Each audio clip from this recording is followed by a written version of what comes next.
موت کے بعد کی زندگی پر یقین رکھنا ہر مسلمان کے ایمان کا حصہ ہے۔ اگر کوئی موت کے بعد کی زندگی کا انکار کرتا ہے تو اس کا ایمان زائل ہو جاتا ہے اور ایسا شخص مسلمان نہیں ہوگا۔ موت کے بعد کی زندگی کیسی ہوگی اور انسان کو کن کن مراحل سے گزرنا ہوگا، قرآن و احادیث میں اس حوالے سے بے شمار روایات موجود ہیں۔ بسم اللہ الرحمن الرحیم۔ السلام علیکم ناظرین، موت کے بعد کی زندگی میں انسان کو جن مراحل کا سامنا کرنا پڑے گا، ان مراحل میں ایک مرحلہ پل صراط ہے۔ پل صراط کیا ہے، کہاں واقع ہے، کیسا راستہ ہے، پل صراط کی مسافت کتنے عرصے کی مسافت ہے، یہ تمام تفصیلات آج کی ویڈیو میں آپ کو بتائیں گے۔ اور پل صراط کے علاوہ انسان کو کن کن منازل اور کن کن مراحل سے گزرنا ہے، یہ بھی آپ کو بتائیں گے۔ ویڈیو ہر مسلمان کے لیے انتہائی اہم ہے، لہٰذا ویڈیو کو آپ نے اسکپ نہیں کرنا اور آخر تک لازمی دیکھنا ہے تاکہ آپ کو مکمل فائدہ ہو۔ ناظرین، یاد رہے کہ جنت میں پہنچنے کے لیے ہر انسان کو پل صراط کو پار کرنا ہوگا، کیونکہ پل صراط جنت کے راستے میں پڑتا ہے اور یہ پل جہنم پر بنا ہوا ہے۔ پل صراط کے بارے میں رسول اللہ صلی اللہ علیہ وآلہ وسلم نے فرمایا، سب سے پہلے میں اور میری امت پل صراط کو طے کریں گے۔ قیامت میں جب موجودہ آسمان اور زمین بدل دیے جائیں گے اور پل صراط سے گزرنا ہوگا، وہاں صرف دو مقامات ہوں گے، جنت اور جہنم۔ جنت تک پہنچنے کے لیے ضرور جہنم کے اوپر سے گزرنا ہوگا۔ جہنم کے اوپر ایک پل نصب کیا جائے گا اور اسی کا نام پل صراط ہے۔ اس پر سے گزر کر جب اس پار پہنچیں گے، وہاں جنت کا دروازہ ہوگا، وہاں نبی کریم صلی اللہ علیہ وآلہ وسلم موجود ہوں گے اور اہل جنت کا استقبال کریں گے۔ ناظرین، اس روایت میں یہ بات بالکل واضح ہے کہ جنت والوں کو بھی اس پل کے اوپر سے گزر کر جانا ہوگا۔ لوگ اس پل کو کیسے پار کریں گے، یہ بھی آپ کو بتاتے ہیں، لیکن پہلے اس پل کی صفات آپ کو بتاتے ہیں کہ پل کیسا ہوگا۔ ناظرین، جہاں تک سوال ہے کہ پل صراط کیسا راستہ ہے، تو اس بارے میں روایات بتاتی ہیں کہ پل صراط بال سے زیادہ باریک ہوگا، تلوار سے زیادہ تیز ہوگا، اندھیرے میں ہوگا، اس کے نیچے گہرائیوں میں جہنم بھی نہایت تاریکی میں ہوگی، سخت بکھری ہوئی اور غضبناک ہوگی۔ گناہگار کے گناہ اس پر سے گزرتے وقت اس کے پیٹھ پر ہوں گے۔ اگر اس کے گناہ زیادہ ہوں گے تو اس کے بوجھ سے اس کی رفتار ہلکی ہو جائے گی، اور ناظرین، جو آدمی گناہوں سے ہلکا ہوگا اس کی رفتار پل صراط پر تیز ہوگی۔ ناظرین، اب خود ہی سوچ لیں، خود ہی اپنا محاسبہ کر لیں کہ ہم اپنی زندگی میں گناہوں کے بوجھ کو بڑھا رہے ہیں یا اس بوجھ کو گھٹانے کی کوشش کر رہے ہیں۔ اس بارے میں ہر مسلمان کو فکر مند ہونے کی ضرورت ہے، کیونکہ آنے والی تمام منازل کی تیاری کے لیے اللہ تعالیٰ نے یہ زندگی عطا فرمائی ہے۔ ہر مسلمان کو چاہیے کہ اپنے گناہوں کے بوجھ کو ہلکا رکھے تاکہ پل صراط سے آسانی سے گزر سکے۔ اللہ تعالیٰ سے دعا ہے کہ اللہ تعالیٰ ہمیں اس صورت سے اپنی پناہ میں رکھے اور ہمیں گناہوں سے بچنے کی توفیق دے تاکہ ہم پل صراط سے آسانی سے گزر سکیں۔ کمنٹ میں آمین ضرور تحریر کریں، کوئی ایک آمین قبول ہو گئی تو سب کا کام بن سکتا ہے۔ ناظرین، کہتے ہیں کہ پل صراط کے اوپر آنکھیں لگے ہوں گے اور نیچے کانٹے بچھے ہوں گے جو قدموں کو زخمی کر کے اسے متاثر کریں گے۔ لوگ اپنی بدعمالیوں کی وجہ سے ہی اس سے متاثر ہوں گے اور بے ایمانی اور بدعمالیوں کی وجہ سے ان کے پیر پھسل جائیں گے اور وہ جہنم کے گڑھے میں گر رہے ہوں گے۔ ان کی بلند چیخ و پکار سے پل صراط پر دہشت طاری ہوگی۔ ناظرین، روایات بتاتی ہیں کہ رسول اللہ صلی اللہ علیہ وآلہ وسلم پل صراط کی دوسری جانب جنت کے دروازے پر کھڑے ہوں گے۔ جب ہم پل صراط پر پہلا قدم رکھ رہے ہوں گے، آپ صلی اللہ علیہ وآلہ وسلم اللہ تعالیٰ سے دعا کرتے ہوں گے، قربان جائیں نبی کریم صلی اللہ علیہ وآلہ وسلم کی اس شفقت پر جو امت کے لیے آپ صلی اللہ علیہ وآلہ وسلم کے دل میں موجود ہے، کہ آپ صلی اللہ علیہ وآلہ وسلم اپنی امت کو کسی بھی موڑ پر بھولیں گے نہیں، بلکہ آپ جب تک اپنی امت کے آخری انسان کی بخشش نہیں کرا لیں گے، آپ کو چین نہیں آئے گا۔ لیکن یاد رکھیں کہ شرک کرنے والے کے لیے معافی نہیں ہے، اس لیے ہر مسلمان کو چاہیے کہ شرک سے دور رہے۔ ناظرین، روایات بتاتی ہیں کہ لوگ اپنی آنکھوں سے اپنے سامنے بہت سے لوگوں کو پل صراط سے گزرتا ہوا دیکھیں گے اور بہت سے لوگوں کو اس سے نجات پاتے دیکھیں گے۔ بندہ اپنے والدین کو پل صراط پر دیکھے گا لیکن ان کی کوئی فکر نہیں کرے گا، وہاں تو بس ایک ہی فکر ہوگی کہ اس طرح میں خود پار ہو جاؤں۔ اسی حوالے سے ایک روایت میں ہے کہ حضرت عائشہ صدیقہ رضی اللہ تعالیٰ عنہا قیامت کو یاد کر کے رونے لگیں۔ رسول اللہ صلی اللہ علیہ وآلہ وسلم نے پوچھا، عائشہ کیا بات ہے؟ حضرت عائشہ نے فرمایا، مجھے قیامت یاد آ گئی۔ یا رسول اللہ، کیا ہم وہاں پر اپنے والدین کو یاد رکھیں گے؟ کیا ہم وہاں پر اپنے محبوب لوگوں کو یاد رکھیں گے؟ آپ صلی اللہ علیہ وآلہ وسلم نے فرمایا، یاد رکھیں گے، لیکن وہاں 3 مقامات ایسے ہوں گے جہاں کوئی بھی یاد نہیں آئے گا۔ جب کسی کے اعمال تولے جائیں گے، جب نامہ اعمال دیا جائے گا، جب پل صراط پر سے گزر رہے ہوں گے۔ ناظرین، یاد رہے کہ قیامت اور روز محشر کے تمام مناظر ہی ہولناک ہوں گے اور ہر کسی کو اپنی اپنی پڑی ہوگی۔ نفسا نفسی کا عالم ہوگا، کوئی کسی کی مدد نہیں کر سکے گا۔ وہاں کوئی چیز کام آئے گی تو اپنے اعمال ہی کام آئے گی، اور اللہ تعالیٰ کا فضل کام آئے گا۔ اللہ تعالیٰ نے ان منازل کی تیاری کے لیے دنیا کی زندگی عطا فرمائی ہے، اور اللہ کے حبیب صلی اللہ علیہ وآلہ وسلم نے بتلا بھی دیا کہ تم میں عقل مند وہ ہے جو موت سے پہلے موت کی تیاری کرے۔ ناظرین، موت کی تیاری یہی ہے کہ انسان موت کے بعد آنے والی ان تمام منازل کو اپنے سامنے رکھ کر زندگی گزارے۔ یاد رہے کہ دنیا دار العمل ہے، اور دنیا کے اعمال کی بنیاد پر ہی انسان کے ساتھ آخرت میں معاملہ ہوگا۔ ناظرین، پلسرات کا مرحلہ ایک مشکل مرحلہ ہے۔ ہمیں چاہیے کہ آنے والے ان منازل کی فکر کریں اور ان منازل کی تیاری کریں۔ ناظرین، اب بات کرتے ہیں کہ پلسرات کی مسافت کتنی ہوگی۔ اس بارے میں اکثر لوگ یہ کہتے ہیں کہ پلسرات کا راستہ 1500 سال کی مسافت کا ہے، 500 سال اوپر چڑھنا ہے، 500 سال ہموار ہے، اور 500 سال نیچے اترنا ہے۔ اور یہ بات یقیناً آپ نے بھی سنی ہوگی، لیکن دیکھنا یہ ہوگا کہ آیا یہ بات درست ہے یا نہیں۔ تو آئیے اس بارے میں آپ کو بتاتے ہیں۔ ناظرین، پلسرات کے متعلق صحیح روایات سے یہ معلوم ہوتا ہے کہ اس کی مسافت ہر شخص کے اعمال کے اعتبار سے ہوگی۔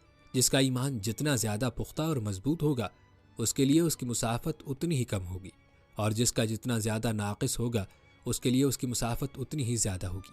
یہاں تک کہ بعض کی رفتار بجلی کی طرح ہوگی اور وہ منٹوں میں گزر جائیں گے، اور بعض کی ہوا کی طرح، بعض کی تیز رفتار گھوڑے کی طرح، اور بعض کی پیدل کی طرح ہوگی، اور کفار و مشرکین اس کو پار نہیں کر پائیں گے، بلکہ وہ جہنم کا ایندھن بنیں گے۔ لہٰذا پلسرات کی مسافت 1500 سال بیان کرنا درست نہیں ہے۔ ناظرین، معلوم ہوا کہ پلسرات کی مسافت مخصوص نہیں ہے، بلکہ انسانوں کے ایمان اور اعمال کے لحاظ سے ہوگی۔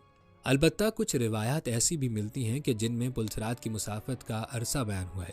کچھ ایسی ہیں جن میں مسافت 3000 سال مذکورہ ہے، جبکہ ابن عساکر رحمۃ اللہ علیہ نے تاریخ دمشق میں حضرت فضیل بن عیاض رحمۃ اللہ علیہ سے روایت نقل کی ہے کہ پلسرات کا سفر 15000 سال کی راہ ہے، 5000 سال اوپر چڑھنے کے، 5000 سال نیچے اترنے کے، اور 5000 سال اس کی پشت پر چلنے کے۔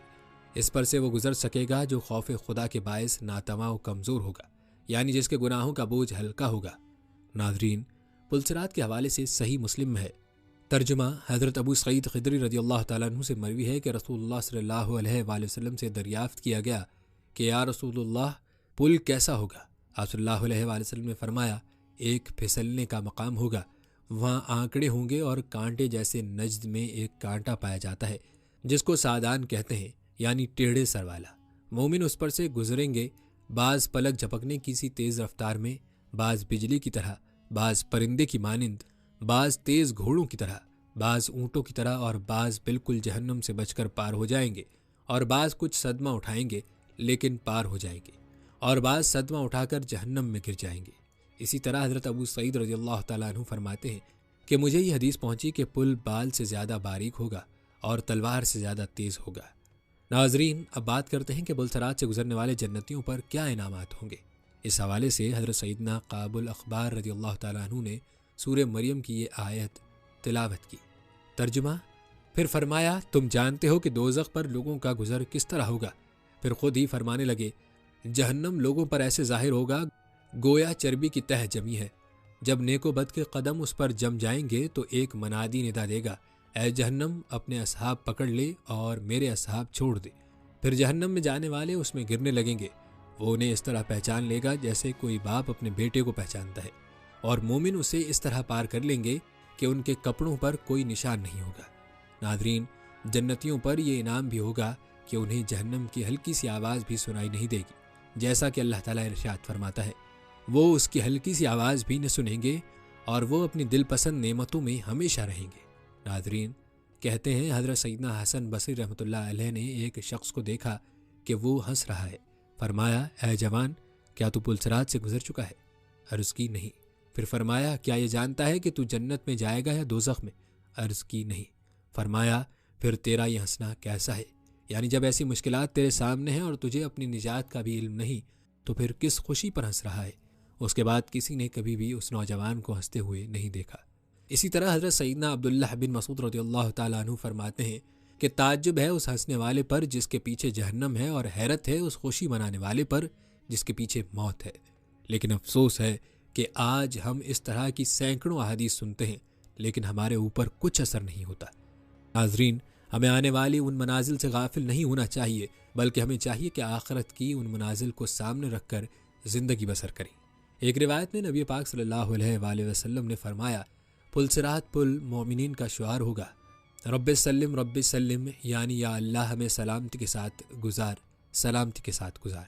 ناظرین، آپ کو بتاتے چلیں کہ حدیث میں آتا ہے کہ جہنم کے اوپر ایک پل بنایا جائے گا، اس کو صحیح بخاری اور صحیح مسلم میں الصراط یا جسر جہنم کہا گیا ہے، اور اسی اعتبار سے امام بخاری رحمۃ اللہ علیہ نے ایک باب کا عنوان یوں باندھا ہے، باب الصراط جسر جہنم، یعنی الصراط کا بیان جو جہنم کا پل ہے۔ لیکن یاد رہے کہ عام زبان میں یہ پل صراط کے نام سے معروف ہے۔ اس کی مزید وضاحت ایک صحابی رسول صلی اللہ علیہ وآلہ وسلم نے اس طرح کی ہے، یہ پل بال سے زیادہ باریک اور تلوار سے زیادہ تیز ہوگا۔ ناظرین، احادیث میں بیان کیا گیا ہے کہ اس پل میں لوہے کے آنکڑے اور نہایت خطرناک کانٹے ہوں گے، اور یہ ایسی جگہ ہوگی جس میں قدم قدم پر لڑکھڑانے کا تو امکان ہوگا، ثبات و استقرار کا نہیں۔ یہ آنکڑے اور کانٹے وغیرہ لوگوں کو ان کے اعمال کے مطابق اچکیں گے، اور جن کی بابت اللہ تعالیٰ چاہے گا ان کو اپنی گرفت میں لے لیں گے۔ روایات بتاتی ہیں کہ امانت اور رحم کو اللہ تعالیٰ ایک جسمانی وجود عطا فرمائیں گے، اور یہ بھی اس پل صراط پر دائیں اور بائیں دونوں جانب کھڑے ہوں گے، اور خانوں اور قطع رحمی کرنے والوں کا مواخذہ کریں گے۔ نبی کریم صلی اللہ علیہ وآلہ وسلم اس پل پر کھڑے دعا مانگ رہے ہوں گے، اللہم سلم، اے اللہ سلامتی عطا فرما۔ ناظرین، نبی کریم صلی اللہ علیہ وآلہ وسلم نے مزید فرمایا، اس پل کو سب سے پہلے عبور کرنے والے میں اور میرے ساتھی ہوں گے۔ یاد رکھیں، اس پل پر سے ہر مومن و کافر کو گزرنا ہوگا۔ مومن تو اپنے اپنے اعمال کے مطابق جلد یا بدیر گزر جائیں گے، کچھ پلک جھپکنے میں، کچھ بجلی اور ہوا کی طرح، کچھ پرندوں کی طرح، کچھ عمدہ گھوڑوں کی طرح اور تیز رو افراد کی طرح، اور کچھ گرتے پڑتے اور گھسٹتے ہوئے۔ یوں کچھ لوگ بالکل صحیح سالم، کچھ زخمی تاہم پل عبور کر لیں گے، اور کچھ جہنم میں گر پڑیں گے، جنہیں بعد میں شفاعت کے ذریعے سے نکال لیا جائے گا۔ لیکن کافر اس پل کو عبور کرنے میں کامیاب نہیں ہوں گے اور سب جہنم میں گر پڑیں گے۔ ناظرین، ہم نے آپ کے سامنے جو تفصیلات بیان کی ہیں، یہ وہ تفصیلات ہیں جو حدیث کی صحیح ترین کتابوں بخاری اور مسلم میں بیان ہوئی ہیں۔ چند مزید روایات بھی پیش کرتے ہیں، جن میں سے بعض ضعیف ہیں، لیکن ان میں پل صراط کا ذکر ملتا ہے۔ حضرت ام مبشر رضی اللہ تعالیٰ عنہا فرماتی ہیں کہ ایک موقع پر نبی کریم صلی اللہ علیہ وآلہ وسلم نے ام المؤمنین حضرت حفصہ رضی اللہ تعالیٰ عنہا سے فرمایا، انشاءاللہ ان اصحاب شجرہ میں سے کوئی بھی جہنم میں نہیں جائے گا جنہوں نے اس درخت کے نیچے بیٹھ کر بیعت کی تھی۔ حضرت حفصہ رضی اللہ تعالیٰ عنہا نے عرض کیا، اے اللہ کے رسول صلی اللہ علیہ وآلہ وسلم، اللہ نے یہ نہیں فرمایا کہ تم میں سے ہر شخص کو اس جہنم میں وارد ہونا ہے؟ تو نبی کریم صلی اللہ علیہ وآلہ وسلم نے فرمایا، یہ تو ٹھیک ہے، لیکن اس کے بعد ہی اللہ نے فرمایا، پھر ہم متقیوں کو نجات دے دیں گے اور ظالموں کو اس میں گھٹنوں کے بل گرا ہوا چھوڑ دیں گے۔ ناظرین، معلوم ہوا کہ پل صراط کے اوپر سے ہر انسان کو گزرنا ہوگا، لیکن ہر انسان کے گزرنے اور اس کے حساب و کتاب کا طریقہ مختلف ہوگا۔ روایات بتاتی ہیں کہ بعض لوگ ایسے بھی ہوں گے جو کہ پل صراط کو بجلی کی رفتار سے پار کر لیں گے، جیسا کہ روایات میں نماز کی پابندی کی یہ فضیلت بیان ہوئی ہے کہ نماز کی پابندی کرنے والے کو جو انعامات عطا ہوں گے، ان میں ایک انعام یہ بھی ہوگا کہ یہ شخص پل صراط کو برق رفتاری کے ساتھ پار کر لے گا۔ سبحان اللہ! ناظرین، کتنی بڑی فضیلت ہے نماز کی کہ اس کی برکت سے انسان پل صراط جیسی منزل کو آسانی کے ساتھ عبور کر لے گا۔ لیکن افسوس کا مقام ہے کہ آج کا مسلمان نماز میں غفلت سے کام لے رہا ہے۔ کیا مرد اور کیا خواتین، ہر کوئی نماز میں سستی کرتا ہوا دکھائی دیتا ہے، جو کہ سخت نقصان کی علامت ہے۔ اگر آپ جہنم کی آگ سے نجات چاہتے ہیں یا چاہتی ہیں تو آج اپنی زندگی میں اللہ اور رسول اللہ صلی اللہ علیہ وآلہ وسلم کی اطاعت کر لو اور نماز کی پابندی کر لو۔ یاد رہے کہ جہنم کی آگ بڑی ہی سخت ہے۔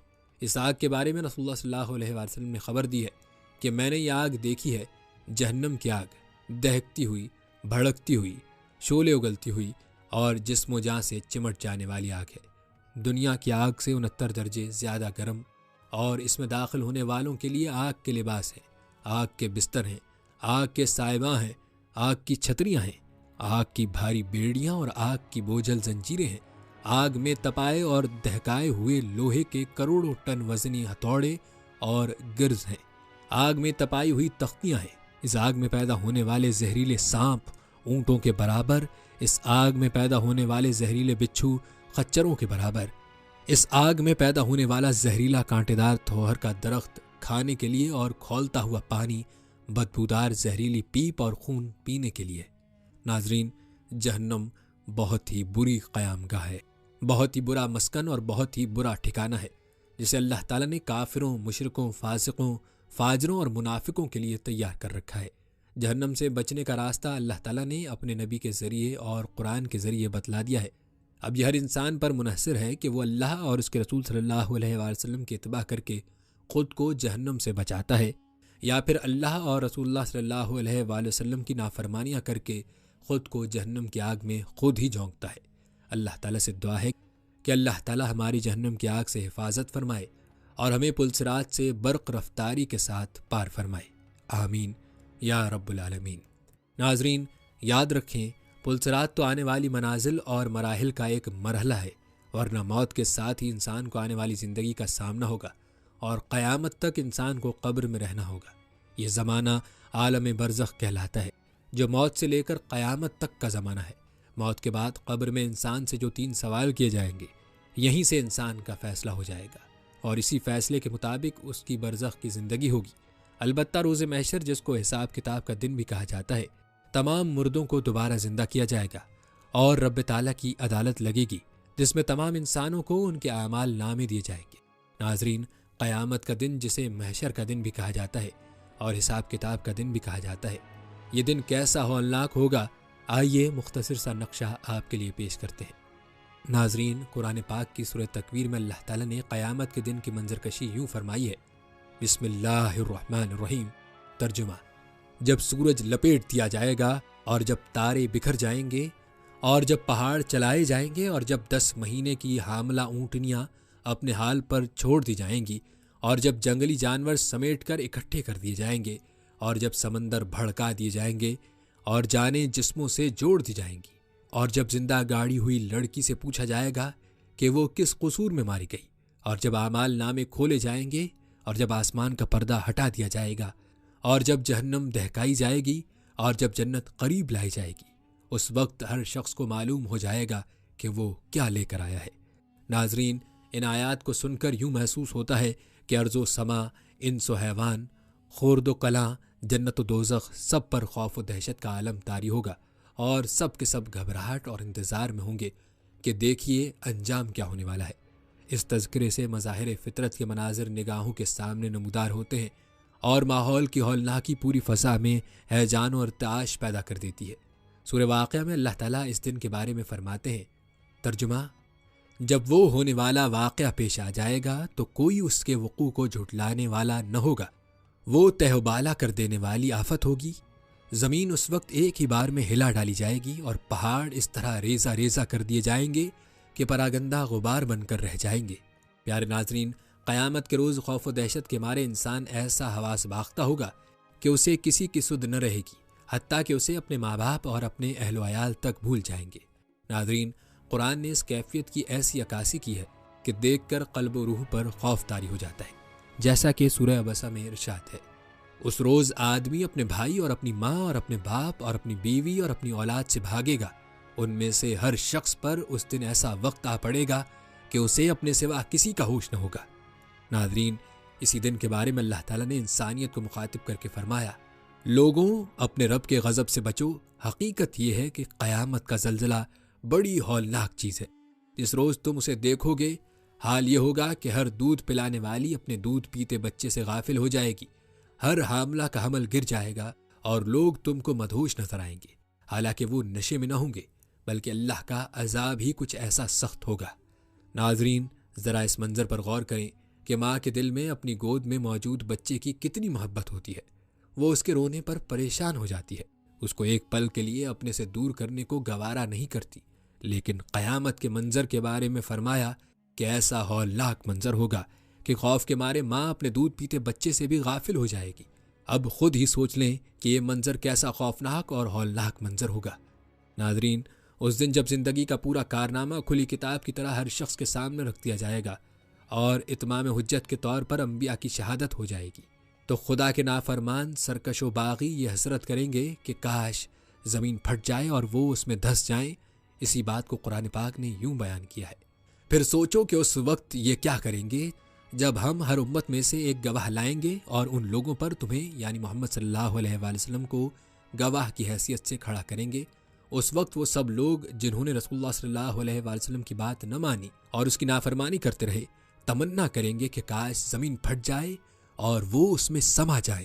وہاں یہ اپنی کوئی بات اللہ سے نہ چھپا سکیں گے۔ ناظرین، قیامت کے دن کو اسی لیے بار بار بیان کیا گیا تاکہ انسان اپنی زندگی میں اس دن کو سامنے رکھے اور اس دن کی تیاری کرے۔ کل کو ہر انسان کو اللہ اور اس کے رسول صلی اللہ علیہ وسلم کا سامنا کرنا ہے، اور وہاں اس انسان کے اعمال سامنے ہوں گے، کوئی عمل چھپ نہ سکے گا۔ اس لیے زندگی میں انسان کو چاہیے کہ کوئی عمل ایسا نہ کرے جس کی وجہ سے کل قیامت کے دن اللہ اور اس کے رسول صلی اللہ علیہ وآلہ وسلم کے سامنے شرمندگی ہو۔ جو کوئی اللہ کی نافرمانی کرے گا اور رسول اللہ صلی اللہ علیہ وآلہ وسلم کی نافرمانی کرے گا تو اس کا حال بیان کر دیا گیا کہ ایسے لوگ اس وقت یہ تمنا کریں گے کہ کاش زمین پھٹ جائے اور وہ اس میں دھس جائیں۔ ناظرین، یاد رہے کہ قیامت کے زبردست ہولناک منظر میں انسانی افراد کے ساتھ ساتھ مظاہر قدرت بھی برابر کے شریک ہوں گے، جیسا کہ سورہ قاریہ میں ارشاد باری تعالیٰ ہے۔ ترجمہ: عظیم حادثہ۔ کیا ہے وہ عظیم حادثہ؟ تم کیا جانو کہ وہ عظیم حادثہ کیا ہے؟ وہ دن جب لوگ بکھرے ہوئے پروانوں کی طرح اور پہاڑ رنگ برنگ کے دھنکے ہوئے اون کی طرح ہوں گے۔ اور سورہ مزمل میں ارشاد ہے، یہ اس دن ہوگا جب زمین اور پہاڑ لرز اٹھیں گے اور پہاڑوں کا حال ایسا ہو جائے گا جیسے ریت کے ڈھیر ہیں جو بکھرے جا رہے ہیں۔ تم لوگوں کے پاس ہم نے اسی طرح ایک رسول تم پر گواہ بنا کر بھیجا ہے، جس طرح ہم نے فرعون کی طرف ایک رسول بھیجا تھا۔ پھر دیکھ لو کہ جب فرعون نے اس رسول کی بات نہ مانی تو ہم نے اس کو بڑی سختی کے ساتھ پکڑ لیا۔ اگر تم ماننے سے انکار کرو گے تو اس دن کیسے بچ جاؤ گے جو بچوں کو بوڑھا کر دے گا اور جس کی سختی سے آسمان پھٹا جا رہا ہوگا۔ اللہ کا وعدہ تو پورا ہو کر ہی رہنا ہے۔ ناظرین، اللہ تعالیٰ بار بار انسان کو قیامت کے دن اور اس کی ہولناکیوں کے حوالے سے خبردار فرما رہا ہے، اور اللہ تعالیٰ انسان کو اپنے عذاب اور اپنی پکڑ سے متنبہ فرما رہا ہے تاکہ انسان غفلت اور سرکشی کی زندگی سے باز آ جائے۔ یہاں اللہ تعالیٰ نے فرعون کی مثال دے کر انسان کو تنبیہ فرمائی ہے تاکہ یہ انسان عبرت حاصل کرے۔ ناظرین، آج ہم لوگ شیطان کی پیروی میں لگے ہیں اور اللہ کے رسول صلی اللہ علیہ وآلہ وسلم کی اطاعت سے ہم غفلت اختیار کیے ہوئے ہیں۔ لیکن یاد رہے کہ جس شیطان کی چالوں میں آ کر ہم اللہ کو اور اللہ کے رسول کو ناراض کر رہے ہیں، یہ شیطان کل کو انسان سے کہے گا کہ اب مجھے کیوں ملامت کرتے ہو، اب خود ہی اس عذاب کا سامنا کرو جو کہ یقینی ہے۔ ناظرین، یاد رہے کہ قیامت کے ان مناظر کا ایک مقصد موت کے بعد کی زندگی اور حساب و کتاب کے بعد جنت و دوزخ کی عکاسی ہے۔ جنت و دوزخ کو اللہ تعالیٰ نے اس انداز میں بیان فرمایا ہے کہ انسان جنت کی نعمتوں اور دوزخ کی عذابات کو محسوس کرنے لگتا ہے۔ آپ کو بتاتے چلیں کہ اللہ عز و جل نے یوم آخرت پر یقین کو ایمان کے ارکان میں سے ایک رکن قرار دیا ہے، اور اپنی کتاب میں یہ دلائل و فرامین اس لیے ذکر کیے ہیں تاکہ یوم آخرت پر یقین پختہ ہو جائے۔ یاد رہے کہ آخرت یعنی قیامت کے دن پر یقین رکھنا یہ ہمارے ایمان کا حصہ ہے، جیسا کہ ایمان مفصل میں ہے۔ یوں اقرار کرتے ہیں، آمنت باللہ وملائکتہ وکتبہ ورسلہ والیوم الآخر والقدر خیرہ وشرہ من اللہ تعالی والبعث بعد الموت۔ میں ایمان لایا اللہ تعالیٰ اور اس کے فرشتوں پر اور اس کی کتابوں پر اور اس کے رسولوں پر اور آخرت کے دن پر اور اچھی اور بری تقدیر کے اللہ کی طرف سے ہونے پر اور مرنے کے بعد اٹھائے جانے پر۔ ناظرین، معلوم ہوا کہ آخرت پر یقین رکھنا ہر مسلمان کے ایمان کا جزء لازم ہے، اور یاد رہے کہ تمام انبیاء کرام اپنی قوموں کے سامنے یوم آخرت کا ذکر کیا کرتے تھے، اور ہمارے پیارے نبی صلی اللہ علیہ وآلہ وسلم کا طریقہ یہ تھا کہ وہ اپنے خطبوں میں گاہے بگاہے اپنے صحابہ کرام رضوان اللہ علیہم اجمعین کے سامنے آخرت کے دن کا تذکرہ اور اس کی تفصیلات اس طرح بیان کرتے تھے گویا کہ وہ اس دن کا منظر اپنی آنکھوں سے دیکھ رہے ہوں۔ ابن قیم رحمۃ اللہ علیہ فرماتے ہیں کہ نبی اکرم صلی اللہ علیہ وآلہ وسلم کے خطبے اللہ کی نعمتوں اور اس کے اوصاف کمال اور صفات حمیدہ پر حمد و ثنا، اسلام کے اصولوں کی تعلیم، جنت و جہنم اور یوم آخرت کا تذکرہ، تقوی الہی کا حکم، رب کی ناراضگی کی وجوہات اور رضامندی کے اسباب پر مشتمل ہوا کرتے تھے۔ ناظرین، یاد رہے کہ اللہ تعالیٰ نے قیامت کے دن کو مختلف ناموں سے ذکر کیا ہے تاکہ لوگ اس سے عبرت حاصل کر لیں اور اس میں غور و فکر کریں۔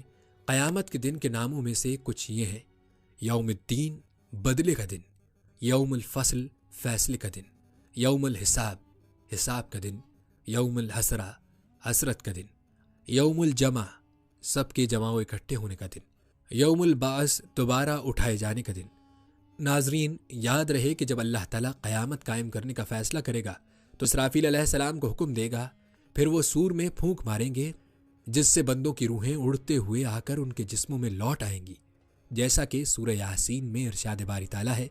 اور سور میں پھونکا جائے گا تو اچانک وہ قبروں سے اپنے رب کی طرف تیزی سے دوڑ رہے ہوں گے، یعنی مخلوقات کے جسم گل سڑ جانے کے بعد اسی طرح تیار ہوں گے جس طرح پودا اگتا ہے، جیسا کہ نبی اکرم صلی اللہ علیہ وآلہ وسلم نے فرمایا، اللہ تعالیٰ آسمان سے بارش برسائے گا جس سے لوگ اسی طرح جی اٹھیں گے جس طرح دانے بوئے جانے کے بعد اگتے ہیں۔ انسان کے جسم کا ہر حصہ سڑ جائے گا سوائے ایک ہڈی کے، اور وہ ہے پیٹھ کے نچلے حصے کی ہڈی، اسی سے قیامت کے دن مخلوق کو دوبارہ بنایا جائے گا۔ ناظرین، یاد رہے کہ اللہ تعالیٰ بندوں کے جسم، بال اور چمڑے کو دوبارہ اسی طرح پیدا کرے گا جس طرح سب کچھ اس دنیا میں تھا، جیسا کہ ارشاد باری تعالیٰ ہے، جس طرح ہم نے پہلی پیدائش کی ابتدا کی اسی طرح ہم اسے لوٹائیں گے۔ روایات بتاتی ہیں کہ روز قیامت لوگ اپنی قبروں سے خوفزدہ ہو کر نکلیں گے۔ سب سے پہلے ہمارے نبی اکرم صلی اللہ علیہ وآلہ وسلم اپنی قبر مبارک سے نکلیں گے۔ آپ صلی اللہ علیہ وآلہ وسلم نے فرمایا، میں قیامت کے دن بنی آدم کا سردار ہوں گا اور سب سے پہلے میری ہی قبر پھٹے گی۔ اس دن لوگ ننگے پیر اور ننگے بدن ہوں گے۔ فرمان نبی صلی اللہ علیہ وآلہ وسلم ہے، مخلوق میں سب سے پہلے ابراہیم علیہ السلام کو کپڑا پہنایا جائے گا۔ ناظرین، روایات بتاتی ہیں کہ جنوں انس اور چوپائے ساری مخلوقات کو ایک سرخی مائل سفید زمین پر اکٹھا کیا جائے گا جہاں کسی کی کوئی نشانی نہیں ہوگی۔ رب دو جہاں اس زمین کو چمڑے کی طرح پھیلا دے گا، اور وہ زمین آج کی معروف زمین کی طرح نہیں ہوگی، جیسا کہ ارشاد باری تعالیٰ ہے۔ جس دن یہ زمین دوسری زمین سے بدل دی جائے گی اور آسمان بھی بدل دیے جائیں گے۔ ناظرین، یاد رہے کہ اس دنیا میں آدمی کا خاتمہ خیر یا شر جس پر ہوگا اسے اسی پر قیامت کے دن اٹھایا جائے گا، جیسا کہ نبی اکرم صلی اللہ علیہ وآلہ وسلم نے فرمایا، ہر انسان کو اسی پر دوبارہ اٹھایا جائے گا جس پر اس کی موت ہوئی ہے۔ بعض لوگوں کو ان کے اپنے عمل کی صورت میں اٹھایا جائے گا جس پر وہ اس دنیا میں قائم تھے اور جس کی سزا یا ثواب انہیں اسی دنیا میں مل گیا تھا۔ کچھ اہل ایمان ایسے ہوں گے جنہیں اللہ تعالیٰ اپنے سائے میں جگہ دے گا، اور اس دن اس کے سائے کے علاوہ کوئی سایہ نہیں ہوگا، جبکہ کافر ذلت و رسوائی اور خوف و دہشت میں ہوں گے۔ ارشاد باری تعالیٰ ہے، جس دن وہ اپنی قبروں سے نکل کر اسی طرح دوڑے جا رہے ہوں گے جیسے اپنے بتوں کے استہانوں کی طرف دوڑ رہے ہوں، ان کی نگاہیں جھکی ہوں گی، ذلت ان پر چھا رہی ہوگی۔ یہ وہ دن ہوگا جس دن مخلوقات کی نگاہیں پھٹی کی پھٹی رہ جائیں گی اور دل حلق کو آ جائیں گے، جیسا کہ ارشاد باری تعالیٰ ہے، کئی دل اس دن خوف سے کانپ رہے ہوں گے، ان کی آنکھیں جھکی ہوئی ہوں گی۔ ناظرین، روایات بتاتی ہیں کہ قیامت کا دن ایسا ہولناک ہوگا کہ سورج ان سے اتنا قریب آ جائے گا کہ اس کی حرارت و گرمی سے پریشان ہوں گے اور اپنے اپنے اعمال کے بقدر پسینے میں شرابور ہوں گے، جس سے ان کی پریشانیاں مزید بڑھ جائیں گی۔ جیسا کہ آپ صلی اللہ علیہ وآلہ وسلم نے فرمایا، قیامت کے دن لوگ پسینے میں شرابور ہو جائیں گے اور حالت یہ ہو جائے گی کہ ان کا پسینہ زمین پر 70 ہاتھ تک پھیل جائے گا اور منہ تک پہنچ کر کانوں کو چھونے لگے گا۔ دوسری حدیث میں ہے، اور لوگوں کو ناقابل برداشت غم اور پریشانی لاحق ہوگی۔ جب لوگ دیر تک کھڑے کھڑے تھک جائیں گے اور مزید کھڑا رہنا ناقابل برداشت ہوگا تو وہ کسی ایسے شخص کو طلب کریں گے جو رب دو جہاں کے پاس ان کی سفارش کرے تاکہ اللہ تعالیٰ ان کے پاس آئے اور ان کے درمیان فیصلہ کرے۔ جیسا کہ آپ صلی اللہ علیہ وآلہ وسلم نے فرمایا، لوگ آپس میں ایک دوسرے سے کہیں گے، کیا دیکھتے نہیں تم پر کیسی مصیبت آ پڑی ہے؟ کیا تم کوئی ایسا شخص تلاش نہیں کرتے جو اللہ کے ہاں تمہاری سفارش کرے؟ تو لوگ آدم علیہ السلام کے پاس آئیں گے اور ان سے کہیں گے کہ وہ اپنے رب کے پاس سفارش کریں، تو وہ عذر پیش کریں گے اور کہیں گے، میرا رب آج اتنے غصے میں ہے جتنے غصے میں اس سے پہلے کبھی نہیں آیا اور نہ اس کے بعد کبھی آئے گا۔ پھر لوگ نوح، ابراہیم، موسیٰ اور عیسیٰ علیہ السلام کے پاس آئیں گے، لیکن سب عذر پیش کریں گے اور آدم علیہ السلام کی طرح جواب دیں گے۔ پھر ہمارے نبی اکرم صلی اللہ علیہ وآلہ وسلم کے پاس آئیں گے تو آپ صلی اللہ علیہ وآلہ وسلم فرمائیں گے، ہاں مجھے منظور ہے۔ اس بارے میں آپ صلی اللہ علیہ وآلہ وسلم فرماتے ہیں، تو میں چل پڑوں گا اور عرش کے نیچے آؤں گا اور اپنے رب کے حضور سجدے میں گر جاؤں گا۔ پھر اللہ تعالیٰ مجھ پر اپنی ایسی تعریفوں اور اپنی ایسی بہترین ثنا کے دروازے کھول دے گا اور انہیں میرے دل میں ڈالے گا جو مجھ سے پہلے کسی کے لیے نہیں کھولے گئے ہوں گے۔ پھر اللہ فرمائے گا، اے محمد اپنا سر اٹھائیں، مانگیں آپ کو ملے گا، سفارش کریں آپ کی سفارش قبول ہوگی۔ تو میں سر اٹھاؤں گا اور عرض کروں گا، اے میرے رب، میری امت، میری امت۔ اس کے بعد رب دو جہاں اپنے جلال و عظمت کے ساتھ آئے گا اور بندوں کے درمیان فیصلہ فرمائے گا۔ اس وقت تمام مخلوق اللہ کے سامنے ایک ہی صف میں پیش ہوگی، جیسا کہ ارشاد باری تعالیٰ ہے، اور سب کے سب تیرے رب کے سامنے صف بستہ حاضر کیسے جائیں گے؟ ناظرین، اللہ تعالیٰ ان سے ہم کلام ہوگا، ان کے سامنے ان کے اعمال و کرتوت بیان فرمائے گا، انہیں ان کے گناہوں کا اقرار کروائے گا، رسولوں کو ان کی اپنی اپنی امتوں پر گواہ بنا کر لایا جائے گا، فرشتوں میں سے بھی کچھ گواہ بنیں گے، زمین بھی ان تمام چیزوں کی گواہی دے گی جو اس پر انجام دی گئی ہوں گی، اور اعضاء و جواہرہ بھی اپنے اعمال کی گواہی دیں گے۔ وہ تمام صحیفے اور رجسٹر پھیلا دیے جائیں گے جو لکھنے والے فرشتوں کے ہاتھ میں ہوا کرتے تھے۔ اس دن ہر چھپی ہوئی چیز ظاہر ہو جائے گی۔ ناظرین، آپ نے روز محشر یعنی قیامت کے دن کا مختصر سا نقشہ ملاحظہ کیا۔ یہ وہ دن ہے جس کا ہر انسان کو سامنا کرنا ہوگا۔ اگر وہ ان مراحل میں پاس ہو جاتا ہے تو وہ جنت میں داخل کر دیا جائے گا، اور جو شخص ان مراحل میں فیل ہو گیا تو اس کا ٹھکانہ جہنم ہے۔ ناظرین، آج موقع ہے کہ ہر انسان اپنے گناہوں سے معافی مانگ لے اور اللہ کو راضی کر لے تاکہ اس کو آنے والی منازل میں کامیابی حاصل ہو سکے۔ اگر خدا نخواستہ کوئی انسان اللہ کو ناراض کر کے جائے گا تو اس کا کیا حال ہوگا؟ پل صراط پر اس کو کیسی مشکلات کا سامنا کرنا پڑے گا، یہ آپ ملاحظہ کر ہی چکے ہیں۔ آخر میں ایک مرتبہ پھر اللہ تعالیٰ سے یہی دعا ہے کہ اللہ تعالیٰ ہم سب کو پل صراط سے بجلی کی رفتار سے پار فرمائے اور ہمیں جہنم کی آگ سے بچائے۔ آمین ثم آمین۔ ناظرین، اگر آپ کے دل کی بھی یہی دعا ہے تو کمنٹ میں آمین ضرور تحریر کیجیے گا۔ یہ تھی ہماری آج کی ویڈیو۔ کمنٹ سیکشن میں اپنی رائے کا اظہار ضرور کریں اور بتائیں کہ اگلی ویڈیو آپ کو کون سے اسلامک ٹاپک پر دیکھنی ہے۔ آپ کی قیمتی رائے ہمارے لیے بہت اہم ہے۔ ملتے ہیں اگلی ویڈیو میں۔ جاتے جاتے ہمارے چینل کو سبسکرائب ضرور کیجیے گا اور بیل آئیکن کو بھی پریس کر دیجیے گا۔ ناظرین، ملتے ہیں اگلی ویڈیو میں، تب تک کے لیے اللہ نگہبان۔